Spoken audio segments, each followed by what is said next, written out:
सहनौ भुनक्तु सह वीर्यं करवावहै तेजस्विनावधीतमस्तु मा विद्विषावहै। ओम शांति शांति शांति। ಶ್ರೀ ಕೃಷ್ಣ, ಸರ್ವವು ನಿನ್ನ ಸೇವೆಯಾಗಲಿ ಸ್ವಾಮಿ.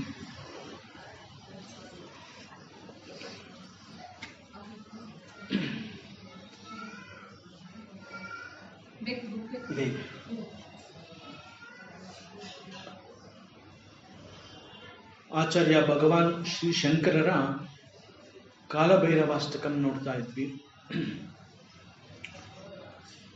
ದೇಹರೂಪಿ ಮನುಷ್ಯರುಗಳಾದ ನಮಗೆ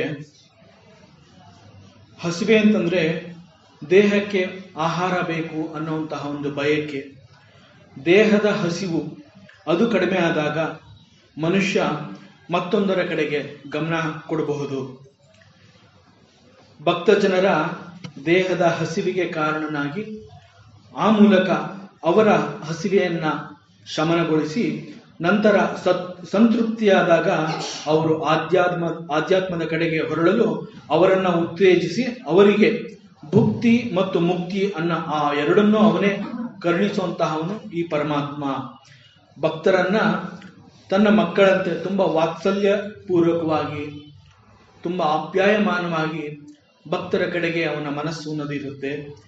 ಅವರ ಮನಸ್ಸನ್ನ ಪರಮಾತ್ಮ ತಿಳಿದವನಾಗಿ ಅವನನ್ನ ಮನೋಜ್ಞ ಅಂತ ಹೇಳ್ತೀವಿ. ಅಂತಹ ಕರುಣಾಮಯಿ ಕಾಲಭೈರವನನ್ನ ನಾನು ಭಜಿಸ್ತೀನಿ ಅನ್ನುವಂತಹದ್ದು ಇಲ್ಲಿವರೆಗೆ ನೋಡಿದ್ವಿ.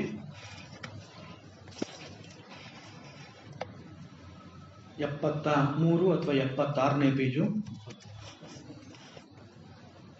5ನೇ ಶ್ಲೋಕ. ಎಲ್ರು ಒಟ್ಟಿಗೆ ಹೇಳ್ಬೋದು.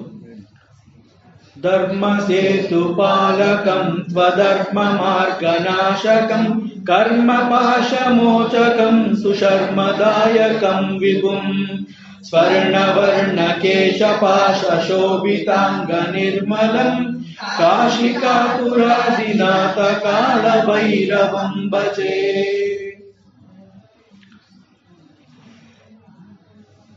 ಧರ್ಮ ಸೇತು ಪಾಲಕಂ. ಸೇತು ಅಂತಂದ್ರೆ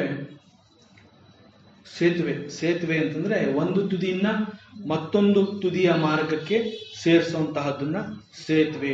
ಎರಡು ಬೇರೆ ಬೇರೆ ದಾರಿ ಅಥವಾ ದಿಕ್ಕುಗಳನ್ನ ಒಂದೇ ಮಾಡಿ ಚಲಿಸಲು ಅಥವಾ ಮುಂದುವರಿಯಲು ಅನುಕೂಲ ಮಾಡಿಕೊಡುವಂತಹದನ್ನ ಸೇತುವೆ ಅಂತ ಹೇಳ್ತೀವಿ.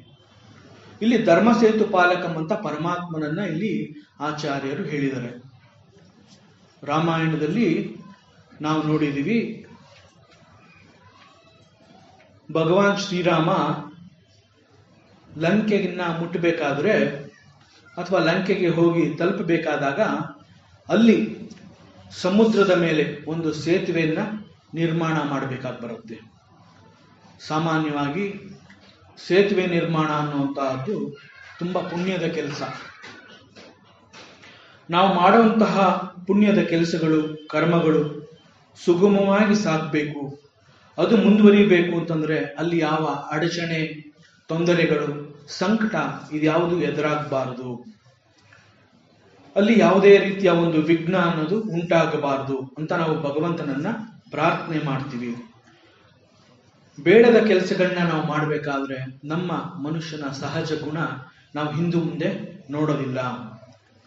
ಇದರಿಂದ ನಾನು ಮಾಡ್ತಾ ಇರುವಂತಹ ಈ ಕೆಲಸದಿಂದ ಮುಂದಿನ ಪರಿಣಾಮ ಹೇಗಿರುತ್ತೆ, ಆ ಪರಿಣಾಮ ಯಾವ ರೀತಿ ನಾನು ಸಿದ್ಧತೆ ಮಾಡ್ಕೋಬೇಕಾಗತ್ತೆ, ಇದ್ಯಾವುದು ನಾವು ಯೋಚನೆ ಮಾಡೋದಿಲ್ಲ. ಕೆಟ್ಟ ಕರ್ಮಗಳಲ್ಲಿ ಪಾಲ್ಗೊಳ್ಳಬೇಕಾದಾಗ ಯಾವ ಪೂರ್ವ ಸಿದ್ಧತೆಯನ್ನು ಮಾಡಿಕೊಳ್ಳದೆ ಏಕಾಏಕಿ ನಾವು ಅಂತಹ ಕೆಲಸಕ್ಕೆ ಕೈ ಹಾಕ್ಬಿಡ್ತೀವಿ. ಇದು ಮನುಷ್ಯನ ಸಹಜವಾದ ಗುಣ.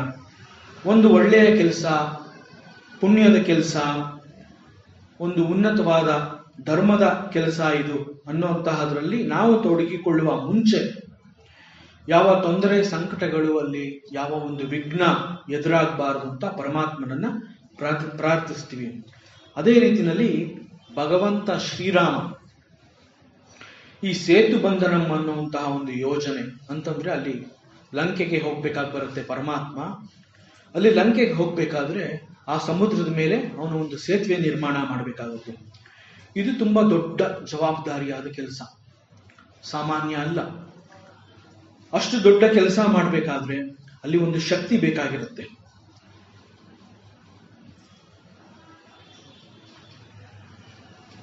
ಅಂತಹ ಒಂದು ಶಕ್ತಿನ ಅವನು ಸಂಪಾದನೆ ಮಾಡಬೇಕಾದ್ರೆ, ಆ ಕೆಲಸ ಯಶಸ್ವಿಯಾಗಿ ಆಗ್ಬೇಕು ಅಂತಂದಾಗ ಅವನು ಪರಮೇಶ್ವರನನ್ನ ಪೂಜಿಸ್ತಾನೆ, ಆರಾಧಿಸ್ತಾನೆ ಮತ್ತು ಉಪಾಸನೆ ಮಾಡ್ತಾನೆ. ಶಿವನ ಅನುಗ್ರಹ ಇಲ್ಲದೆ ಹೋದ್ರೆ ಸತ್ಕರ್ಮಗಳು ಜರುಗೋದಕ್ಕೆ ಸಾಧ್ಯವೇ ಇಲ್ಲ. ಸತ್ಕರ್ಮಗಳನ್ನ ಮಾಡಬೇಕು ಅಂತಂದ್ರಲ್ಲಿ ಪರಮಾತ್ಮನ ಅನುಗ್ರಹ ಇರಬೇಕು. ಈ ಸಂದರ್ಭದಲ್ಲಿ ಧರ್ಮಸೇತು ಅಂತಂದ್ರೆ ಸ್ವತಃ ಶ್ರೀರಾಮ ಧರ್ಮದ ಅವತಾರ. ನಾವು ಶ್ರೀರಾಮನ್ ಏನ್ ಹೇಳ್ತೀವಿ ಅಂತಂದ್ರೆ ಧರ್ಮೋ ವಿಗ್ರಹವಾನ್ ರಾಮ ಅಂತ ಹೇಳ್ತೀವಿ. ಇಂತಹ ಶ್ರೀರಾಮ ಮಾಡುವ ಯಾವುದೇ ಕೆಲಸ ಆಗಿರಬಹುದು ಅದು ಉತ್ತಮವಾಗಿಯೇ ಇರುತ್ತೆ, ಅದರಲ್ಲಿ ಯಾವ ಸಂಶಯ ಅನ್ನೋದು ಇಲ್ಲ. ಆದರೂ ಕೂಡ ಅಂತಹ ಶ್ರೀರಾಮ ಒಂದು ಸೇತುವೆಯಂತಹ ನಿರ್ಮಾಣಕ್ಕೆ ಕೈ ಹಾಕುವ ಮುಂಚೆ ಅವನು ಪರಮಾತ್ಮ ಶಿವನನ್ನು ಕುರಿತು ಪ್ರಾರ್ಥನೆ ಮಾಡ್ತಾನೆ. ಕಾರಣ ರಾವಣ ಕೂಡ ಅಷ್ಟೇ ದೊಡ್ಡ ಶಿವನ ಪರಮ ಭಕ್ತನಾಗಿರ್ತಾನೆ, ಜ್ಞಾನಿಯಾಗಿರ್ತಾನೆ. ಆ ರಾವಣನ ಮಹಾಬ್ರಾಹ್ಮಣ ಅಂತ ಕರೀತಾರೆ. ಯಾಕೆ ಅಂತಂದ್ರೆ ಅವನು ಎಲ್ಲಾ ವಿದ್ಯೆಗಳನ್ನ ತಿಳ್ಕೊಂಡಿರುವಂತಹ ದೊಡ್ಡ ಜ್ಞಾನಿ ಅವನು. ಅಂತಹ ಒಬ್ಬ ಜ್ಞಾನಿನ ಎದುರಿಸಬೇಕಾದಾಗ ಅಲ್ಲಿ ಸಾಮಾನ್ಯವಾದ ಶಕ್ತಿ ಎನ್ನುವಂತಹದ್ದು ಉಪಯೋಗಕ್ಕೆ ಬರೋದಿಲ್ಲ, ಅಲ್ಲಿ ಪರಮಾತ್ಮನ ಅನುಗ್ರಹ ಬೇಕಾಗಿರುತ್ತೆ. ಆದ್ರಿಂದ ರಾವಣ ಕೂಡ ಒಬ್ಬ ದೊಡ್ಡ ಶಕ್ತಿಯ ಅವತಾರನೇ ಆಗಿರ್ತಾನೆ. ಅಷ್ಟು ದೊಡ್ಡ ಶಕ್ತಿಯನ್ನ ಎದುರಿಸಬೇಕಾದ್ರೆ ಮತ್ತು ಹೆಚ್ಚಿನ ಶಕ್ತಿಗಾಗಿ ಸ್ವತಃ ಶ್ರೀರಾಮಚಂದ್ರ ಭಗವಂತನಾದ ಪರಮೇಶ್ವರನ ಶಿವನನ್ನ ಕುರಿತು ಪ್ರಾರ್ಥನೆ ಮಾಡ್ತಾನೆ. ರಾವಣನ ಸಂಹಾರದ ಸಂದರ್ಭದಲ್ಲಿ ಶಿವಭಕ್ತ ರಾವಣನನ್ನ ಸಂಹರಿಸಬೇಕಾದ್ರೆ ಪರಮಶಿವನ ಅನುಗ್ರಹ ಬೇಕು ಅನ್ನೋ ಒಂದು ಸತ್ಯ ಶ್ರೀರಾಮನಿಗೆ ಗೊತ್ತಿರುತ್ತೆ. ಸಂಹಾರವನ್ನ ಮಾಡೋದು ಶ್ರೀರಾಮನೇ ಆದರೂ ಕೂಡ ಅದು ಶಿವನ ಮುಖಾಂತರ ಆಗ್ಬೇಕು. ಯಾಕೆಂದ್ರೆ ಸಂಹಾರ ಅನ್ನುವಂತಹದ್ದು ಅದು ಲಯಕರ್ತ ಅಂತ ನಾವು ಶಿವನ್ ಹೇಳ್ತೀವಿ. ಇಲ್ಲಿ ಶ್ರೀರಾಮನೇ ಸಂಹಾರ ಮಾಡ್ತಾನೆ ರಾವಣನನ್ನ. ಆದ್ರೆ ಅಲ್ಲಿ ಶಿವನ ಶಕ್ತಿ ಬೇಕಾಗಿರುತ್ತೆ, ಅಲ್ಲಿ ಶಿವನ ಅನುಗ್ರಹ ಬೇಕಾಗಿರುತ್ತೆ. ಮಹೇಶ್ವರ ಲಯಕರ್ತ, ಅವನು ಸಂಹಾರಕ್ಕೆ ಅಧಿಪತಿ. ಶಿವನ ಪರವಾಗಿ ಧರ್ಮದ ಉದ್ದೇಶದಿಂದ ಶ್ರೀರಾಮನೇ ಈ ಕೆಲಸ ಮಾಡಬೇಕಾದ ಸಂದರ್ಭ ಬಂದಿದ್ರಿಂದ ಅವನು ಶಿವನನ್ನ ಕುರಿತು ಪ್ರಾರ್ಥನೆ ಮಾಡಬೇಕಾಗಿ ಬರುತ್ತೆ. ರಾವಣನ ಸಂಹಾರ ಅನ್ನೋದು ಎಷ್ಟು ದೊಡ್ಡದೋ ಒಂದು ಸೇತುವೆ ನಿರ್ಮಾಣ ಅನ್ನೋದು ಕೂಡ ಅಷ್ಟೇ ದೊಡ್ಡ ಜವಾಬ್ದಾರಿ. ಸಾಗರದ ಮೇಲೆ ಆ ಒಂದು ಸೇತುವೆ ನಿರ್ಮಾಣ ಮಾಡಿ ಅಷ್ಟು ಸೈನ್ಯನ ಅಲ್ಲಿಗೆ ತಗೊಂಡು ಹೋಗ್ಬೇಕು ಅಂತಂದ್ರೆ ಅದು ತುಂಬಾ ದೊಡ್ಡ ಕೆಲಸ ಆಗಿರುತ್ತೆ. ಇಂತಹ ಒಂದು ದೊಡ್ಡ ಕೆಲಸಕ್ಕೆ ಕೈ ಹಾಕಿದಾಗ ಅಲ್ಲಿ ಒಂದು ದೊಡ್ಡ ಶಕ್ತಿಯ ಅನುಗ್ರಹ ಬೇಕಾಗಿರುತ್ತೆ. ಶಿವ ಅನ್ನೋದೇ ಒಂದು ದೊಡ್ಡ ಶಕ್ತಿ. ಆ ಶಕ್ತಿಗಾಗಿ ಇಲ್ಲಿ ಶ್ರೀರಾಮ ಪ್ರಾರ್ಥನೆ ಮಾಡ್ತಾನೆ. ಶ್ರೀರಾಮ ಕೇಳ್ಕೊತಾನೆ, ಪರಮೇಶ್ವರ ನೀನು ಧರ್ಮ ರಕ್ಷಕ, ಧರ್ಮ ಪಾಲಕ ನೀನು. ಇಲ್ಲಿ ರಾಮ ಪರಮೇಶ್ವರನ ಕುರಿತು ನೀನು ಇಲ್ಲಿ ಅನುಗ್ರಹ ಮಾಡಬೇಕು ಅಂತ ಕೇಳ್ಕೊತಾ ಇದ್ದಾನೆ ಅಂತಂದ್ರೆ ಇಲ್ಲಿ ನಮಗೂ ಕೂಡ ಒಂದು ದೊಡ್ಡ ಸಂದೇಶ ಇದೆ. ನಾವು ಎಷ್ಟೇ ದೊಡ್ಡ ಪುಣ್ಯದ ಕೆಲಸ, ಒಳ್ಳೆಯ ಕೆಲಸ ಮಾಡಿದ್ರು ಕೂಡ ಅದರ ಪರಿಪೂರ್ಣತೆಗಾಗಿ ನಮಗೆ ಪರಮಾತ್ಮನ ಅನುಗ್ರಹ ಅನ್ನೋದು ಬೇಕಾಗುತ್ತೆ. ನಾವಾಗಿ ಏನು ಕೂಡ ಮಾಡೋದಕ್ಕೆ ಸಾಧ್ಯ ಇಲ್ಲ. ಶ್ರೀರಾಮನೇ ಅಲ್ಲಿ ಪರಮೇಶ್ವರನ ಅನುಗ್ರಹ ಕೇಳ್ತಾನೆ. ಇಷ್ಟು ದೊಡ್ಡ ಸೇತುವೆ ನಿರ್ಮಾಣ ಆಗ್ಬೇಕು. ಒಬ್ಬ ದೊಡ್ಡ ಶೂರ ರಾವಣ, ಸಾಮಾನ್ಯ ಅಲ್ಲ ಅವನು. ಅಂತಹವನನ್ನು ನಾನು ಎದುರಿಸಬೇಕು. ನನ್ನ ಅವತಾರನೇ ಅದಕ್ಕೆ ಆಗಿದ್ರು ಕೂಡ ನಿನ್ನ ಅನುಗ್ರಹ ಇಲ್ಲದೆ ಹೋದ್ರೆ ನಾನು ಅವನನ್ನು ಸಂಹಾರ ಮಾಡಕ್ಕಾಗಲಿಲ್ಲ. ರಾವಣನ ಸಂಹಾರ ಅನ್ನುವಂತಹದ್ದು ಲಯಕರ್ತನಾದ ಶಿವನಿಂದ ಜರುಗಬೇಕು. ಮತ್ತು ಸೇತುವೆ ನಿರ್ಮಾಣ ಅನ್ನುವಂತಹದ್ದು ಒಂದು ಪುಣ್ಯದ ಕರ್ಮ. ಪುಣ್ಯದ ಕರ್ಮ ಜರುಗೋದಕ್ಕೂ ಆ ಒಂದು ಕರ್ಮ ನಡಿಬೇಕಾದ್ರೂ ಕೂಡ ಅಲ್ಲಿ ಪರಮೇಶ್ವರನ ಅನುಗ್ರಹ ಬೇಕಾಗುತ್ತೆ. ಯಾಕೆಂದ್ರೆ ಧರ್ಮ ಕರ್ಮ ಎರಡೂ ಕೂಡ ಒಂದೇ ಮಾಡುವಂತಹದ್ದು. ಅದಕ್ಕೆ ಎರಡೂ ಬೇರೆ ಬೇರೆ ಇರುವಂತಹದ್ದ ಒಂದು ಮಾಡುವಂತಹದ್ದು ಸೇತುವೆ. ಈ ಅರ್ಥ ಕೂಡ ಬರುತ್ತೆ.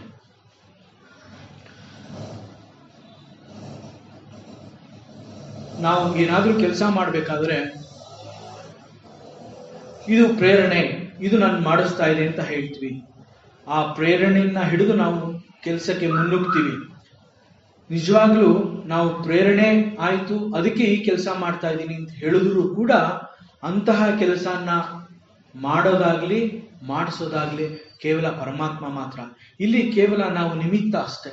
ನಮಗೆ ಒಂದು ಅವಕಾಶ, ಅಷ್ಟು ದೊಡ್ಡ ಒಂದು ಕರ್ಮದಲ್ಲಿ ಭಾಗಿಯಾಗೋದಕ್ಕೆ ಪರಮಾತ್ಮ ನಮ್ಮನ್ನ ಗುರುತಿಸಿ ನಮ್ಮನ್ನ ಅಲ್ಲಿ ಉಪಯೋಗಿಸ್ಕೋತಾನಲ್ಲ, ಅದೇ ನಮ್ಮ ದೊಡ್ಡ ಸೌಭಾಗ್ಯ.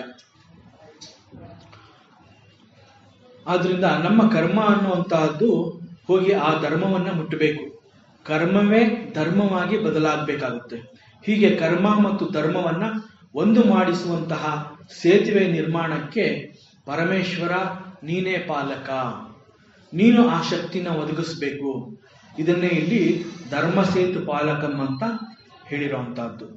ಧರ್ಮ ಸೇತು ಪಾಲಕಂ ತು ಅಧರ್ಮ ಮಾರ್ಗ ನಾಶಕಂ. ಆದ್ರಿಂದ ಯಾರು ಆ ಒಂದು ಸೇತುವೆ ಅನ್ನುವಂತಹದ್ದನ್ನು ರಕ್ಷಿಸ್ತಾನೋ ಅವನು ಧರ್ಮವನ್ನ ಕಾಯ್ತಾನೆ, ಧರ್ಮವನ್ನ ಸಂರಕ್ಷಿಸ್ತಾನೆ. ಈ ಕಾರಣದಿಂದಾನೆ ಜಗತ್ತಿನಲ್ಲಿ ಎಲ್ಲಾ ಜೀವರಾಶಿಗಳಲ್ಲಿ ನಾವು ಕಾಣುವಂತಹದ್ದು ಒಬ್ಬರು ಮತ್ತೊಬ್ಬರಿಗಾಗಿ ಮಿಡಿಯುವಂತಹದ್ದು ಅಂತ ನಾವು ಹೇಳ್ತೀವಿ. ಎಲ್ಲೋ ನಿಮ್ಮಂತ ಪುಣ್ಯಾತ್ಮರು ಇರೋದ್ರಿಂದ ಕಾಲ ಕಾಲಕ್ಕೆ ಮಳೆ ಬೆಳೆ ಬರ್ತಾ ಇದೆ ಅಂತ ಹೇಳ್ತೀವಿ.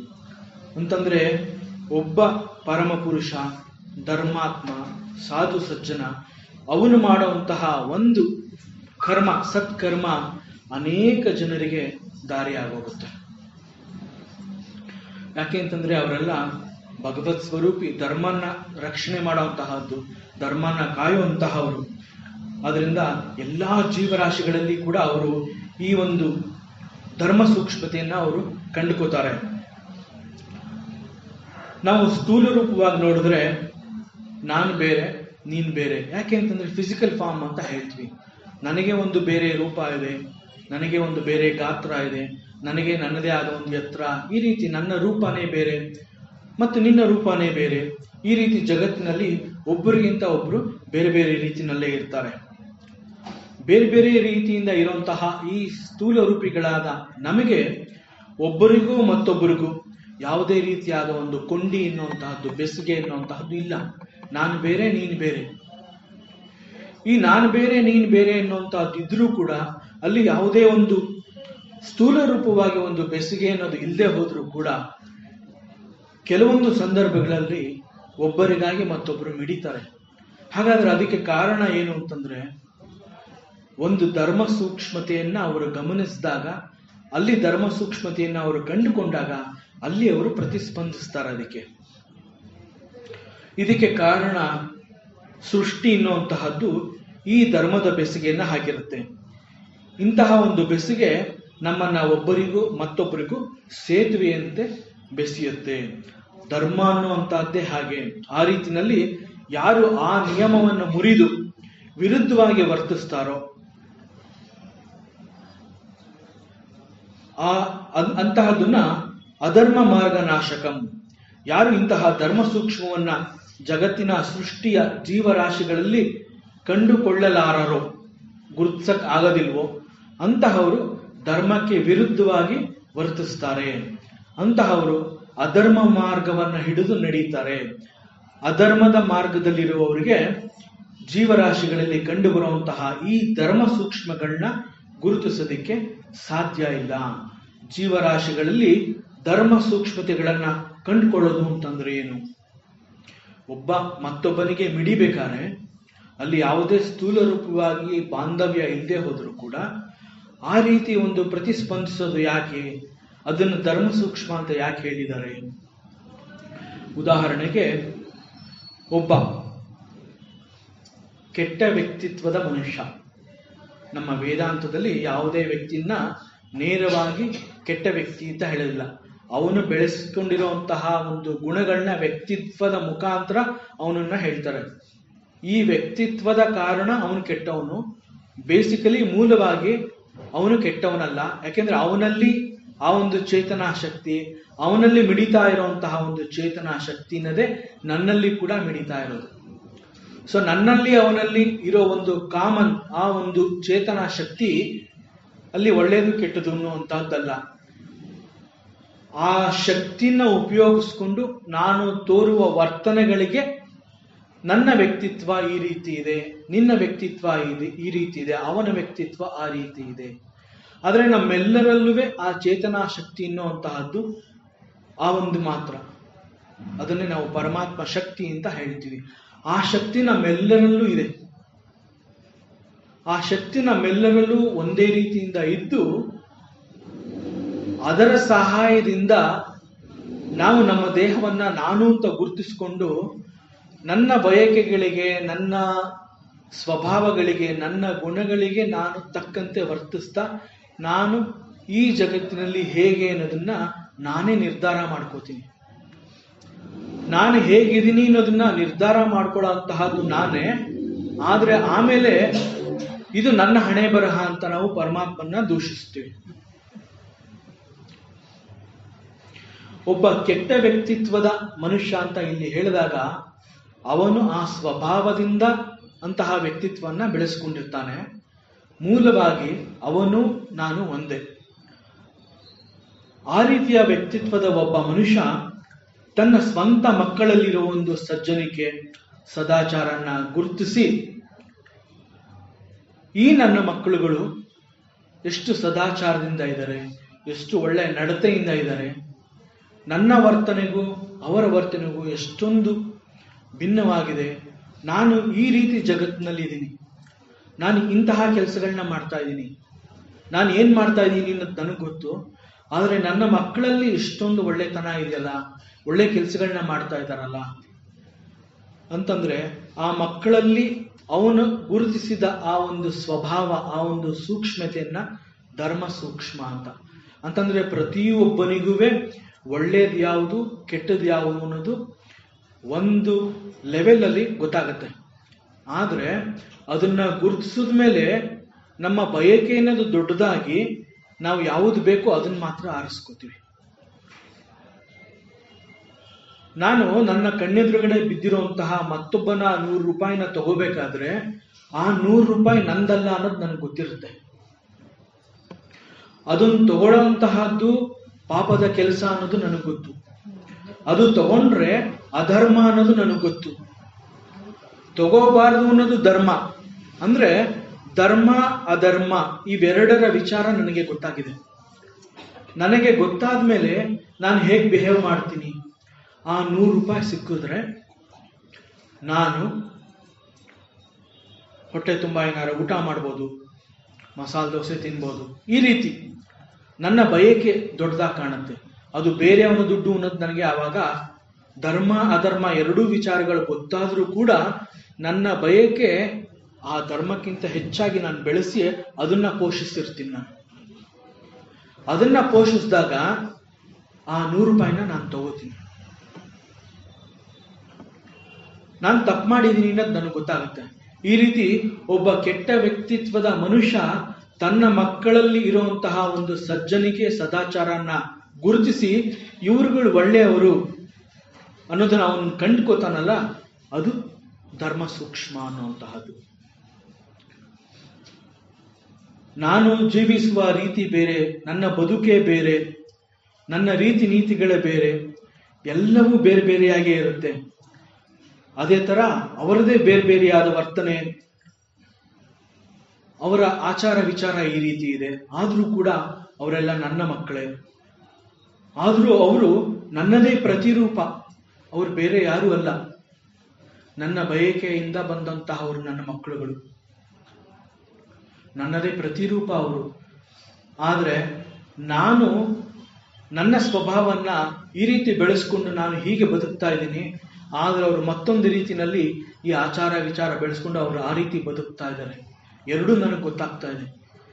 ಈ ಗೊತ್ತಾಗುವಂತಹ ಧರ್ಮ ಸೂಕ್ಷ್ಮತೆಗಳು ಯಾರು ಗುರುತಿಸ್ಕೋತಾರೆ ಅವರು ಅಧರ್ಮನೇ ಮಾಡ್ತಾ ಇದ್ರು ಧರ್ಮ ಮಾರ್ಗ ಏನು ಅನ್ನೋದು ಅವ್ರಿಗೆ ಗೊತ್ತಾಗಿರುತ್ತೆ. ಯಾವುದೋ ಒಂದು ಸಮಯದಲ್ಲಿ ಅವರು ಬದಲಾಗಬಹುದು. ಈ ರೀತಿ ಧರ್ಮ ಸೂಕ್ಷ್ಮತೆಗಳನ್ನ ಯಾರು ಗುರುತಿಸ್ತಾರೆ ಅವರು ಧರ್ಮ ಮಾರ್ಗದಲ್ಲಿ ಬರೋ ಪ್ರಯತ್ನದಲ್ಲಿದ್ದಾರೆ ಅಂತ. ತನ್ನ ಮಕ್ಕಳುಗಳೇ ಅಥವಾ ತನ್ನ ಅಕ್ಕಪಕ್ಕದವರೇ ತನಗೆ ಗೊತ್ತಿರುವಂತಹವರಲ್ಲಿ ಇಷ್ಟು ಒಳ್ಳೆತನ ಇದೆ ಅನ್ನೋದು ಗೊತ್ತಾದರೂ ಕೂಡ ಅದನ್ನ ಗುರುತಿಸ್ಕೊಳ್ಳದೆ ಹೋದ್ರೆ ಅದು ಅಧರ್ಮ ಮಾರ್ಗ. ಯಾವುದು ಧರ್ಮ ಯಾವುದು ಅಧರ್ಮ ಅಂತ ಗೊತ್ತಿದ್ರೂ ಕೂಡ ನಾನು ಅಧರ್ಮವನ್ನೇ ಪೋಷಿಸ್ತೀನಿ, ನಾನು ಅಲ್ಲಿಗೆ ಹೋಗ್ತೀನಿ ಅಂತಂದ್ರೆ ನಾನು ಅಧರ್ಮ ಮಾರ್ಗವನ್ನ ಹಿಡಿತಾ ಇದ್ದೀನಿ ಅಂತ. ದುರ್ಯೋಧನ ಕೂಡ ಅದನ್ನೇ ಹೇಳ್ತಾನೆ, ಕೃಷ್ಣ ನನಗೆ ಗೊತ್ತು, ಸತ್ಯ ಯಾವುದು ಅನ್ನೋದು ನನಗೆ ಗೊತ್ತಿದೆ, ಧರ್ಮ ಯಾವುದು ಅನ್ನೋದು ನನಗೆ ಗೊತ್ತಿದೆ, ಅಧರ್ಮ ಯಾವುದು ಅನ್ನೋದು ಗೊತ್ತಿದೆ. ಇದೆಲ್ಲ ಗೊತ್ತಿದ್ರೂ ಕೂಡ ನೀನು ಎಷ್ಟೇ ಕೇಳ್ಕೊಂಡ್ರು ಪಾಂಡವರಿಗೆ ನಾನು ಒಂದು ಸಣ್ಣ ಜಾಗನ ನಾನು ಕೊಡೋದಿಲ್ಲ. ಯುದ್ಧ ಮಾಡಿ ಗೆದ್ದು ಅವರು ರಾಜ್ಯನ ಪಡ್ಕೊಳ್ಳಿ, ಯುದ್ಧ ಮಾಡೋದಕ್ಕೆ ನಾನು ಸಿದ್ಧನಾಗಿದ್ದೀನಿ. ಆದರೆ ಅವರಿಗೆ ಸೇರ್ಬೇಕಾಗಿರೋ ಜಾಗನ ನೀನ್ ಬಂದು ಕೇಳ್ಕೊತಾ ಇದೆಯಲ್ಲ, ನಾನು ಇದು ಕೊಡೋದಿಲ್ಲ. ಇದು ಅಧರ್ಮ ಅಂತ ನನಗೆ ಗೊತ್ತಿದೆ, ಆದ್ರೆ ನಾನು ಈ ದಾರಿಗೆ ಬರೋದಿಲ್ಲ. ಇಲ್ಲಿ ದುರ್ಯೋಧನ ಯಾವುದನ್ನು ಪೋಷಿಸ್ತಾ ಇದ್ದಾನೆ? ಅಧರ್ಮ. ಹೀಗೆ ಧರ್ಮ ಅಧರ್ಮ ಗೊತ್ತಿದ್ರೂ ಕೂಡ ಅಲ್ಲಿ ಧರ್ಮವನ್ನ ನಾವು ಗುರುತಿಸದೆ ಹೋದ್ರೆ ನಾವು ಅಧರ್ಮ ಮಾರ್ಗದಲ್ಲಿದ್ದೀವಿ ಅಂತ ಇಲ್ಲಿ ಭಗವಂತ ಹೇಳ್ತಾ ಇರೋದಿದೆ. ಅಧರ್ಮ ಮಾರ್ಗ ನಾಶಕಂ. ಅಂತಹವನು ಧರ್ಮವನ್ನ ಗುರುತಿಸಿಲ್ಲ, ಅವನು ಧರ್ಮದ ಮಾರ್ಗವನ್ನ ಅನುಸರಿಸ್ತಾ ಇಲ್ಲ. ಹೀಗೆ ಅಧರ್ಮ ಮಾರ್ಗದಲ್ಲಿ ಸಾಗುವವರನ್ನ ನಾಶಕಂ, ನಾನು ಸಂಹರಿಸ್ತೀನಿ, ಅವ್ರನ್ನ ನಾಶ ಮಾಡ್ತೀನಿ. ಇಲ್ಲಿ ಸಂಹಾರ ಮಾಡಿದ್ದು ಭಗವಂತನ. ಹಾಗಾರೆ ಅಧರ್ಮ ಮಾರ್ಗದಲ್ಲಿರೋರ್ನ ಸಂಹಾರ ಮಾಡಿದ್ದು ಭಗವಂತನ. ಅದಕ್ಕೆ ಏನ್ ಹೇಳುತ್ತೆ ಅಂತಂದ್ರೆ ಇಲ್ಲಿ ಧರ್ಮವೇ ಅಧರ್ಮವನ್ನ ನಾಶ ಮಾಡುತ್ತೆ. ಈ ಸಮಯದಲ್ಲಿ ನಾವೇನ್ ಅರ್ಥ ಮಾಡ್ಕೋಬೇಕು ಅಂತಂದ್ರೆ ಅಧರ್ಮವನ್ನ ನಾಶ ಮಾಡ್ತಾ ಇರುವಂತಹ ಧರ್ಮ ಅಂತ ನಾವೇನು ಹೇಳಿದೀವಿ ಆ ಧರ್ಮನೇ ಭಗವಂತ, ಬೇರೆ ಯಾರು ಅಲ್ಲ. ಯಾವುದನ್ನ ಧರ್ಮ ಅಂತ ಹೇಳ್ತೀವಿ ಆ ಧರ್ಮನೇ ಭಗವಂತ. ಯಾಕೆಂತಂದ್ರೆ ಭಗವಂತ ನಾನಾ ರೂಪದಲ್ಲಿ ಬರ್ತಾನೆ, ನಾನಾ ವೇಷದಲ್ಲಿ ಬರ್ತಾನೆ, ನಾನಾ ಸಮಯದಲ್ಲಿ ಬರ್ತಾನೆ. ಅವನನ್ನ ಗುರುತಿಸುವ ಮಟ್ಟಕ್ಕೆ ನಾವು ಬೆಳೀಬೇಕು. ಯಾಕೆ ಅಂತಂದ್ರೆ ಅವನು ಎಲ್ಲರಲ್ಲೂ ಇರ್ತಾನೆ, ಅವನು ಹೇಗೂ ಇರ್ತಾನೆ, ಜೀವ ಜಡಗಳೆಲ್ಲ ಅವನು ಇರ್ತಾನೆ. ಇದೆಲ್ಲ ಎಲ್ರಿಗೂ ಗೊತ್ತಿದೆ. ವೇದಾಂತದಲ್ಲಿ ಇದು ಹೇಳ್ಕೊಡ್ತಾನೆ ಇದ್ದಾರೆ. ಪರಮಾತ್ಮ ಇಲ್ಲದೆ ಇರುವಂತಹ ಜಾಗ ಇಲ್ಲ. ಅವನು ಎಲ್ಲರಲ್ಲೂ ಇದ್ದಾನೆ, ಎಲ್ಲ ರೀತಿಯಿಂದನೂ ಇದ್ದಾನೆ. ಉಪನಿಷತ್ ಹೇಳುತ್ತೆ ಅವನು ಅಣುವಿಗಿಂತ ಚಿಕ್ಕವನು ಮತ್ತು ಎಲ್ಲಕ್ಕಿಂತ ದೊಡ್ಡವನು. ಉಪನಿಷತ್ ಹೇಳುತ್ತೆ. ಇದೆಲ್ಲ ಎಲ್ಲ ಗೊತ್ತಿದೆ. ಆದರೂ ಕೂಡ ನಮ್ಮ ಒಂದು ಬುದ್ಧಿಶಕ್ತಿ, ನಮ್ಮ ಒಂದು ಜ್ಞಾನನ ನಾವು ಬೆಳೆಸ್ಕೊಂಡು ಯಾವ ರೀತಿ ಪರಮಾತ್ಮ ಬಂದಾಗ ನಾನು ಹೇಗೆ ಗುರುತಿಸ್ಬೇಕು, ಪರಮಾತ್ಮನನ್ನ ಗುರುತಿಸ್ಬೇಕು ಅಂತಂದ್ರೆ ನಾನು ಧರ್ಮವನ್ನ ಆಚರಿಸಿದ್ರೆ ಸಾಕು, ಪರಮಾತ್ಮನ ಸಾಕ್ಷಾತ್ಕಾರ ಆಗುತ್ತೆ. ಅದನ್ನೇ ಇಲ್ಲಿ ಹೇಳ್ತಾ ಇದ್ದಾನೆ. ಧರ್ಮವನ್ನ ಗುರುತಿಸುವ ಮಟ್ಟಕ್ಕೆ ನೀನು ಬೆಳಿಬೇಕು. ಅಧರ್ಮ ಮಾರ್ಗದಲ್ಲಿ ಇದ್ರೆ ನಾನು ನಿನ್ನನ್ನ ಸಂಹಾರ ಮಾಡ್ತೀನಿ ಅಂತಂದ್ರೆ ನೀನು ಯಾವ ಅಧರ್ಮದಲ್ಲಿದ್ದಿ ಆ ಅಧರ್ಮವೇ ನಿನ್ನನ್ನು ನಾಶ ಮಾಡುತ್ತೆ. ಅದಕ್ಕೆ ನಾನೇ ಬರಬೇಕು ಅಂತ ಏನಿಲ್ಲ. ಅಧರ್ಮದಲ್ಲಿ ನೀನಿದ್ದಾಗ ಧರ್ಮ ಅನ್ನೋದೇ ನಿನ್ನನ್ನ ನಾಶ ಮಾಡೋದಕ್ಕೆ ನಾನು ಭಗವಂತನಾಗಿ ನಾನು ಬರ್ತೀನಿ ಅಂತ ಪರಮಾತ್ಮ ಹೇಳ್ತಾನೆ. ಅವನನ್ನ ಗುರುತಿಸೋ ಮಟ್ಟಕ್ಕೆ ನಾವು ಬೆಳಿಬೇಕು. ಈ ಪ್ರಯತ್ನನ ನಾವು ಸಾಧನೆ ಅಂತ ಹೇಳ್ತೀವಿ. ಸಾಧನೆಯಲ್ಲಿ ತೊಡಗಬೇಕು ಅಂತಂದ್ರೆ ನಾವು ಧರ್ಮವನ್ನ ಒಪ್ಕೊಳ್ಳೋ ರೀತಿನಲ್ಲಿ, ಧರ್ಮವನ್ನ ಇಷ್ಟಪಡೋ ರೀತಿನಲ್ಲಿ ನಾವು ಧರ್ಮವನ್ನ ತಲುಪಬೇಕಾಗತ್ತೆ. ಮತ್ತೆ ಹೇಳ್ತಾನೆ ಕರ್ಮ ಪಾಶ ಮೋಚಕಂ. ಕರ್ಮ ಅನ್ನುವಂತಹದ್ದು ಒಂದು ಪಾಶ ಅಥವಾ ಒಂದು ಹಗ್ಗ. ಯಾವ ಒಂದು ಕರ್ಮ ಧರ್ಮದ ಆಶ್ರಯದಲ್ಲಿ ನಡೆದಿರೋದಿಲ್ಲ ಆಗ ಅದನ್ನ ಒಂದು ಪಾಶ ಅಂತ ಹೇಳ್ತೀವಿ. ನಾವು ಮಾಡುವಂತಹ ಒಂದು ಕರ್ಮ ಧರ್ಮದ ಅಡಿಯಲ್ಲಿ ಇದ್ದು ನಾವು ಸರಿಯಾಗಿ ಅದನ್ನ ಅನುಸಂಧಾನ ಮಾಡ್ಕೋಬೇಕಾಗತ್ತೆ. ನಮ್ಮ ಕರ್ಮವನ್ನ ಧರ್ಮ ಒಪ್ಕೊಳ್ಳೋ ರೀತಿಯಲ್ಲಿ ನಮ್ಮ ಕರ್ಮ ನಡಿಬೇಕು. ನಮ್ಮ ಕರ್ಮದ ಆಚರಣೆ ಆ ಧರ್ಮದ ಆಶ್ರಯದಲ್ಲಿರಬೇಕು. ನಮ್ಮ ಕರ್ಮನೇ ಧರ್ಮವಾಗಿರಬೇಕು. ಹಾಗೆ ನಮ್ಮ ಧರ್ಮದ ಆಚರಣೆಗಳು ಕರ್ಮಗಳಾಗಿರಬೇಕು. ಎರಡರಲ್ಲಿ ಯಾವ ವ್ಯತ್ಯಾಸ ಅನ್ನುವಂತಹದ್ದು ಇರಬಾರ್ದು. ಪದಗಳು ಶಬ್ದಗಳು ಬೇರೆ ಬೇರೆ ಆದರೆ ಅವೆರಡು ಒಂದೇ ಅನ್ನೋ ರೀತಿಯಲ್ಲಿ ನಾವು ಆ ಸೂಕ್ಷ್ಮತೆಗಳನ್ನ ತಿಳ್ಕೋಬೇಕಾಗತ್ತೆ. ಯಾಕೆಂದ್ರೆ ಸನ್ನಿವೇಶ ಅನ್ನುವಂತಹದ್ದು ಒಂದೇ, ಎಲ್ಲರಿಗೂ ಸನ್ನಿವೇಶ ಅನ್ನುವಂತಹದ್ದು ಒಂದೇ ಆಗಿರುತ್ತೆ. ಆದರೆ ಅಲ್ಲಿ ಅವರವರ ಅನುಭವ ಬೇರೆ ಬೇರೆ ಆಗಿರುತ್ತೆ. ಸನ್ನಿವೇಶ ಮಾತ್ರ ಒಂದೇ ಆಗಿರುತ್ತೆ. ಅದನ್ನ ನೋಡೋ ದೃಷ್ಟಿ, ಅನುಭವಿಸುವ ರೀತಿ ಎಲ್ಲ ಬೇರೆ ಬೇರೆ ಆಗಿರುತ್ತೆ. ಉದಾಹರಣೆಗೆ ರಾಮಾಯಣದಲ್ಲಿ ನಾವು ನೋಡಿರ್ತೀವಿ, ರಾಮನಿಗೂ ಮತ್ತು ದಶರಥನಿಗೂ ಒಂದು ಸನ್ನಿವೇಶ ಎದುರಾಗುತ್ತೆ. ಇಬ್ಬರು ಕೂಡ ಒಬ್ಬರನ್ನೊಬ್ರು ಅಗಲುವಂತಹ ಒಂದು ಸಂದರ್ಭ ಬರುತ್ತೆ. ಅಲ್ಲಿ ಒಂದು ಪರಿಸ್ಥಿತಿ ನಿರ್ಮಾಣ ಆಗುತ್ತೆ. ಕೈಕೇಯಿಗೆ ಕೊಟ್ಟ ವರದಿಂದ ದಶರಥ ಅವಳ ಮಾತನ್ನ ಗೌರವಿಸಬೇಕು ಅಂತಂದ್ಬಿಟ್ಟು ರಾಮನಿಗೆ 14 ವರ್ಷ ವನವಾಸ ಮತ್ತು ಭರತನಿಗೆ ರಾಜ್ಯದ ಪಟ್ಟಾಭಿಷೇಕ ಅಂತ ಘೋಷಿಸ್ತಾನೆ ದಶರಥ. ದಶರಥನಿಗೆ ರಾಮನ ಮೇಲೆ ಅತೀವ ಪ್ರೀತಿ ಮಮಕಾರ ಇದೆಲ್ಲ ಇರುತ್ತೆ. ಅದೇ ರೀತಿ ರಾಮನಿಗೂ ಕೂಡ ದಶರಥನ ಮೇಲೆ, ತಂದೆಯ ಮೇಲೆ ಅಷ್ಟೇ ಭಕ್ತಿ, ಪ್ರೀತಿ, ಗೌರವ ಎಲ್ಲ ಇರುತ್ತೆ, ಶ್ರದ್ಧೆ ಇವೆಲ್ಲ ಇರುತ್ತೆ. ರಾಮನ ಬಿಟ್ಟು ದಶರಥನಿಗಾಗ್ಲಿ ಅಥವಾ ತಂದೆ ದಶರಥನನ್ನು ಬಿಟ್ಟು ರಾಮನಿಗಾಗ್ಲಿ ಇರೋದಕ್ಕೆ ಆಗೋದಿಲ್ಲ ಅನ್ನೋ ಅಷ್ಟರ ಮಟ್ಟಿಗೆ ಅವರ ಒಂದು ಸಂಬಂಧ ತುಂಬಾ ಹತ್ತಿರವಾಗಿರುತ್ತೆ. ನಾವಿಬ್ರು ಬೇರೆ ಬೇರೆ ಆಗಬಹುದು ಅನ್ನೋ ಕಲ್ಪನೆಯನ್ನ ತಡ್ಕೊಳ್ಳೋ ಶಕ್ತಿ ಕೂಡ ಅವರಿಬ್ಬರಿಗೂ ಇರೋದಿಲ್ಲ. ಆದ್ರೆ ಈ ಒಂದು ಸಂದರ್ಭ, ಒಂದು ಸನ್ನಿವೇಶ ಅವ್ರನ್ನ ದೂರ ಮಾಡುತ್ತೆ. ದಶರಥನನ್ನ ಬಿಟ್ಟು ರಾಮ ಕಾಡಿಗೆ ಹೋಗ್ಬೇಕು, ಇಷ್ಟ ಇಲ್ಲದೆ ಹೋದ್ರು ಪಿತೃವಾಕ್ಯ ಪರಿಪಾಲನೆ. ದಶರಥನಿಗೆ ಇಷ್ಟ ಇಲ್ಲ ರಾಮನ್ನ ಕಾಡಿಗೆ ಕಳಿಸ್ಬೇಕು ಅಂತ. ಆದರೆ ಇಲ್ಲಿ ದಶರಥ ತಂದೆ ಕೈಕೇಯಿಗೆ ಮಾತು ಕೊಟ್ಟಿರ್ತಾನೆ, ತಂದೆಯ ಮಾತು ನಡಿಬೇಕು, ಭರತನಿಗೆ ಪಟ್ಟಾಭಿಷೇಕ ಆಗ್ಬೇಕು ಮತ್ತು ನಾನು ಕಾಡಿಗೆ ಹೋಗ್ಬೇಕು. ಅಷ್ಟು ಮಾತ್ರ. ತಂದೆ ಹೇಳಿದಾನೆ, ನಾನು ಹೋಗ್ಬೇಕು. ಪಿತೃವಾಕ್ಯ ಪರಿಪಾಲನೆ ಅದೇ ನನಗೆ ಶ್ರೇಯಸ್ಸು. ತಂದೆ ಮಾತನ್ನ ನಾನು ಗೌರವಿಸ್ಬೇಕು ಅಷ್ಟೇ. ಹಿಂದೆ ಮುಂದೆ ನೋಡದೆ ಪರಿಸ್ಥಿತಿನ ಒಪ್ಕೊಂಡು ರಾಮ ವನವಾಸಕ್ಕೆ ಹೋಗ್ತಾನೆ. ಮತ್ತು ದಶರಥ ಕೂಡ ರಾಮನ ಮೇಲೆ ಯಾವುದೇ ಒಂದು ದ್ವೇಷ, ಅಸೂಯೆ ಇಲ್ಲದೆ ಅವನನ್ನ ಕಾಡಿಗೆ ಕಳಿಸ್ಬೇಕು ಅಂತಂದ್ರೆ ಅವನಿಗೂ ಕೂಡ ಅದು ತುಂಬಾ ಕಷ್ಟದ ಸನ್ನಿವೇಶ. ಇದು ಅವರಿಬ್ಬರ ನಿಯಂತ್ರಣಕ್ಕೆ ಮೀರಿರುವಂತಹ ಒಂದು ಸನ್ನಿವೇಶ ಅಲ್ಲಿ ನಿರ್ಮಾಣ ಆಗಿರುತ್ತೆ. ಆದರೆ ರಾಮ ಒಂದು ಕ್ಷಣದಲ್ಲಿ ಆ ಪರಿಸ್ಥಿತಿನ ಅರ್ಥ ಮಾಡ್ಕೋತಾನೆ. ಆ ಪರಿಸ್ಥಿತಿನ ಅರ್ಥ ಮಾಡ್ಕೊಂಡು ಅವನು ಕಾಡಿಗೆ ಹೋಗುವಾಗ ರಾಮ ಹೇಳ್ತಾನೆ, ತಂದೆ ಮಾತನ್ನ ನಡೆಸ್ಕೊಡೋ ಅಂತಹದ್ದು ನನ್ನ ಧರ್ಮ.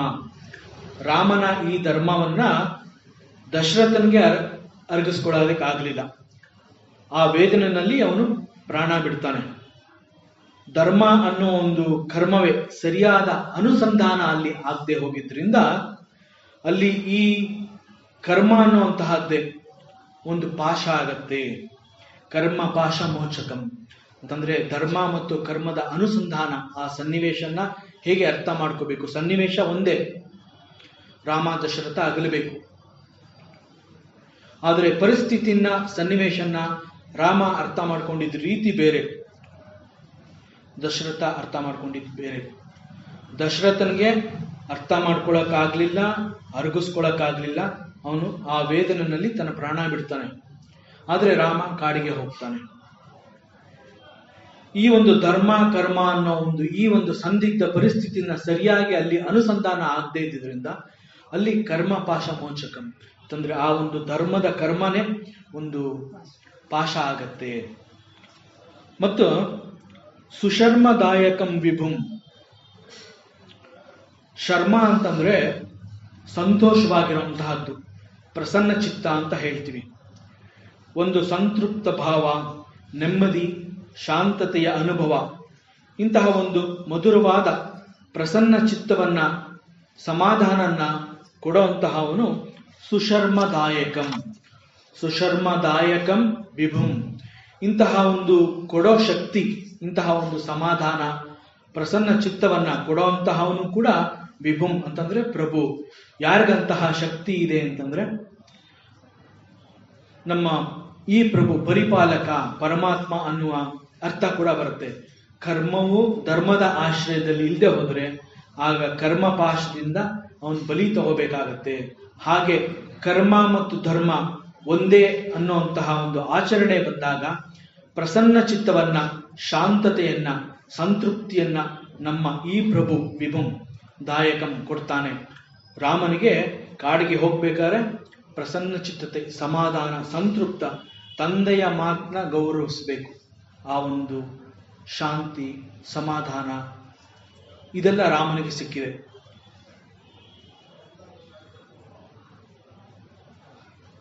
ಸ್ವರ್ಣವರ್ಣ ಕೇಶಪಾಶ ಶೋಭಿತಾಂಗ ನಿರ್ಮಲಂ.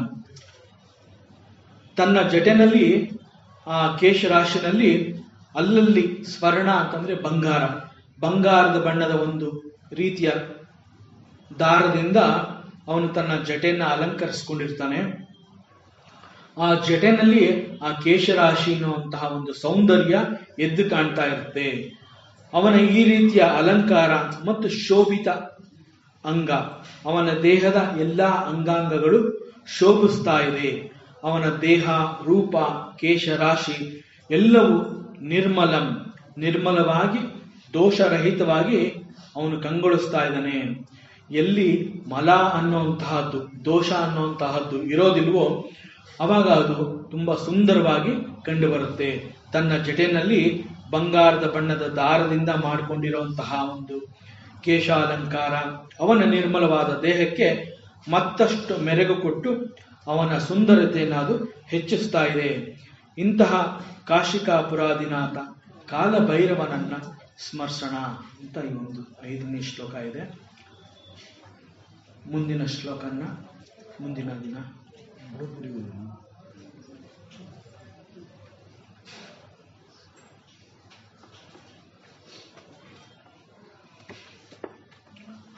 ಎಲ್ರೂ ಒಂದ್ಸಲಿ ಕಾಲಭೈರವ ಅಷ್ಟೊಂದು ಹೇಳೋಣ. ಮೊದಲಿಂದ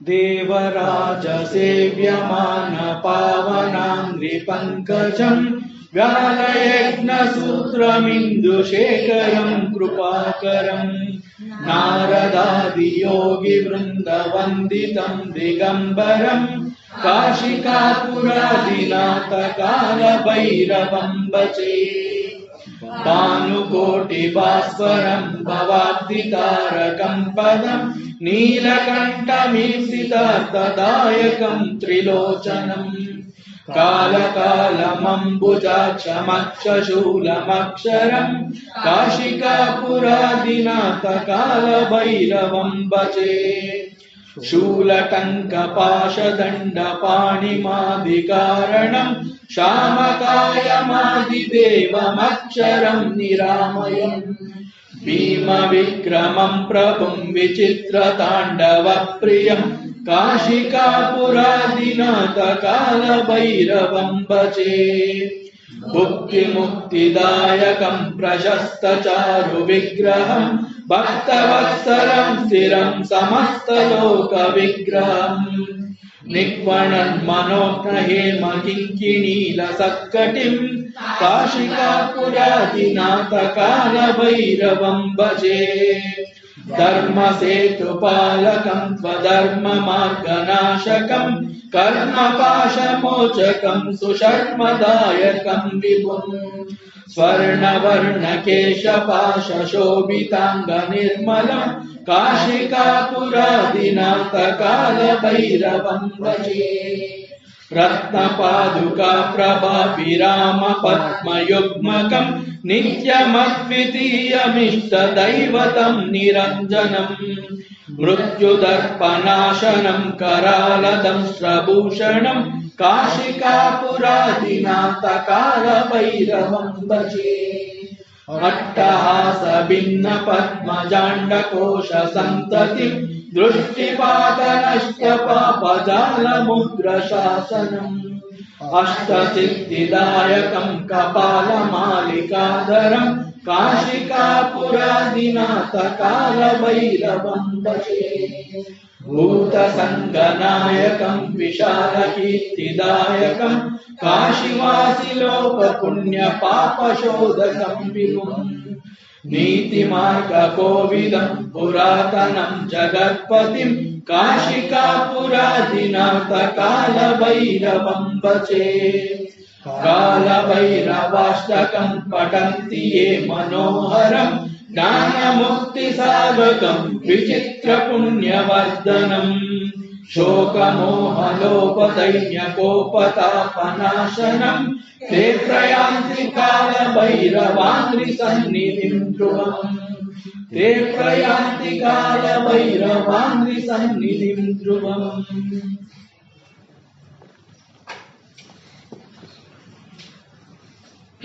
ओम पूर्णमदः पूर्णमिदं पूर्णात् पूर्णमुदच्यते पूर्णस्य पूर्णमादाय पूर्णमेवावशिष्यते।